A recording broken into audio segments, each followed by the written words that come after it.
Hello and welcome back. Today we're looking at Bond-On scoops. Now if you're like me, you want something different, something unique, but you hate doing body work, so you got to find an easy way out of it.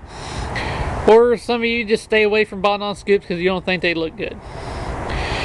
Well, I'm going to share what I did on this Bond-On scoop with you guys, so maybe you can get some tips from it or try it yourself. Any of that. What I did was I bought a Bond-On scoop, and I actually bought this one used locally, and I just basically put it inside my hood. And it's a stock hood. What I did was I lined the hood up, the scoop up with the hood on the stock body line, and then with it laid on there, I raised the hood and I put a couple of shims between the scoop and the windshield so that I knew whenever I opened the hood I would not hit the windshield. And where it laid at, right here is this opening on this one particularly, I made a mark so when I shut the hood I know exactly where it had to stop. Then when I measured the distance, I had to make sure that from here to there was the same on both sides. Once I got that lined out, I measured again from here to the scoop. This time making sure not to measure the flange, but to measure above the roll of the scoop, where the flange is. This one was rolled. That's like rolling it. And that's actually not the roll that you're seeing here. That's the roll I did.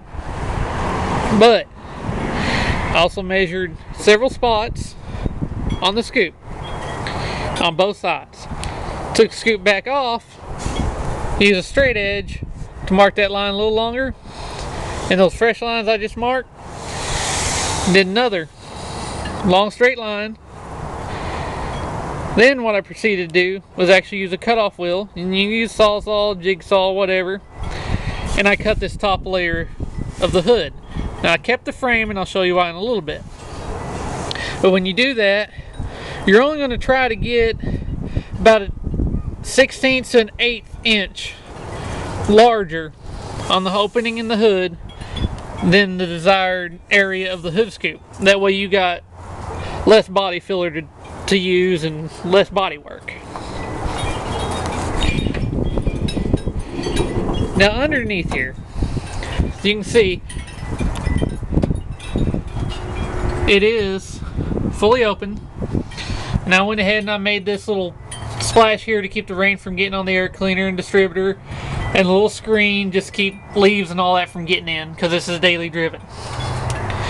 Now all through here, and this one was actually taller than I needed because I actually couldn't see, so this part is actually sitting under the frame, and I actually cut the frame back here, but it's actually attached to the frame and then siliconed here, and now you can see where it's under the frame but under the hood. It's between the frame and the hood sandwiched.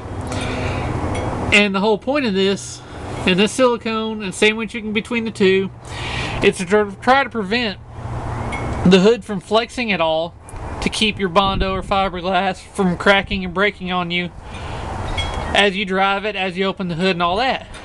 The last thing you want to do is keep fixing cracks in your body work.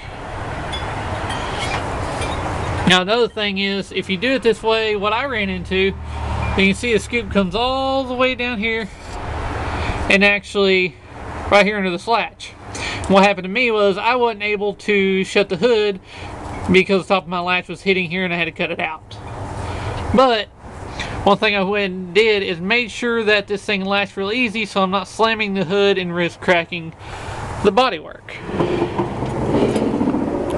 So set it right where all you gotta do is just basically put a little pressure down and shut it. But one thing I did on the bodywork was I made me a little tool.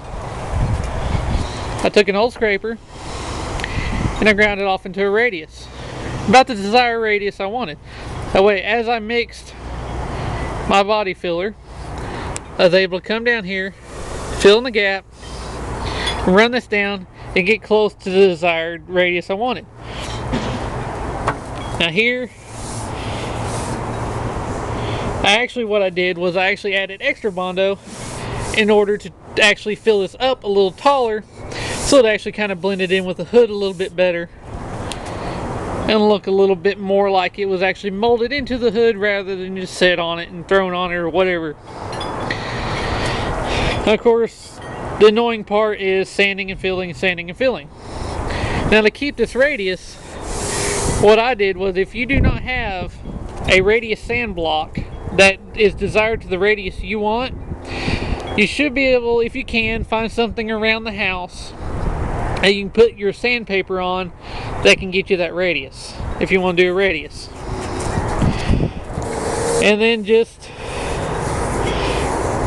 keep filling and adding until you get everything exactly the way you want, and you can have a nice scoop if you're good at bodywork. I'm not that great. I hate it, like I said, but I don't think it looks that bad. And for having probably $150 total in this hood, I'm not gonna complain any. It looks pretty nice for as little as I got in it. And if you take your time and do it right, you can do this and better. But I hope this helps you guys out, because one thing I never liked about some of the Bond-On scoops I've seen is the flanges on top. They either screw it down or pin it down or whatever they do, and then they tried to filler up above that, and to me that never looked good. So I decided to try it this way, and I think it looks better than the other way. And I hope this will help some of you guys out. And if you like this video, please like and subscribe, and I'll try to keep more information coming to you guys that could help you out on your vehicles.